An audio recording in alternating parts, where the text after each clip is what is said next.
بسم اللہ الرحمن الرحیم۔ السلام علیکم۔ حضرت عبداللہ رضی اللہ عنہ بہت غریب تھے اور بڑی تنگ دستی سے گزر اوقات کرتے تھے۔ ایک دفعہ انہوں نے ایک یہودی سے 4 درہم قرض لیے، لیکن حسن نیت کے باوجود ان کو واپس کرنے کی استطاعت نہیں تھی۔ آخر یہودی نے بارگاہ رسالت میں ان پر دعویٰ کر دیا۔ آپ صلی اللہ علیہ وسلم نے ان کو حکم دیا، اے عبداللہ، اس کا قرض ادا کرو۔ انہوں نے عرض کیا، یا رسول اللہ صلی اللہ علیہ وسلم، قسم ہے اس ذات کی جس نے آپ کو حق کے ساتھ مبعوث فرمایا، میرے پاس اتنے درہم نہیں کہ اس کا قرض ادا کر سکوں۔ تو آپ صلی اللہ علیہ وآلہ وسلم نے فرمایا، اس کا حق اسے دے دو۔ انہوں نے پھر عرض کیا، یا رسول اللہ صلی اللہ علیہ وسلم، قسم ہے اس ذات کی جس کے قبضہ قدرت میں میری جان ہے کہ مجھے یہ درہم واپس دینے کی طاقت نہیں ہے۔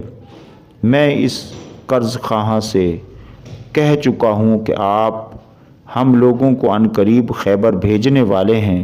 مجھے امید ہے کہ ہمیں وہاں سے کچھ نہ کچھ مال غنیمت ضرور ملے گا۔ جب میں خیبر سے واپس آؤں گا تو اس کا قرض ادا کر دوں گا۔ اس پر سرور عالم صلی اللہ علیہ وسلم نے تیسری مرتبہ فرمایا، اے عبداللہ، اس کا حق اسے دے دو۔ رسول اکرم صلی اللہ علیہ وسلم جب کسی بات کو 3 مرتبہ فرما دیتے تو اسے رجوع نہیں فرماتے، یعنی وہ اٹل حکم ہوتا تھا۔ چنانچہ حضرت عبداللہ رضی اللہ عنہ اس یہودی کو ساتھ لے کر بازار کی طرف چلے۔ اس وقت ان کے سر پر ایک مختصر سا عمامہ تھا اور ایک چادر کی تہبند باندھے ہوئے تھے۔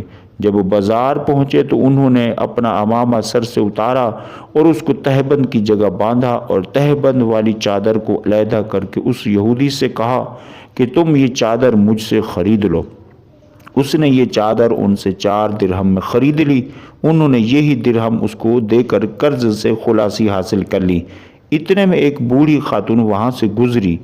انہوں نے حضرت عبداللہ رضی اللہ عنہ کو اس حالت میں دیکھ کر کہا، اے رسول اللہ صلی اللہ علیہ وسلم کے صحابی، آپ کی یہ کیا حالت ہے؟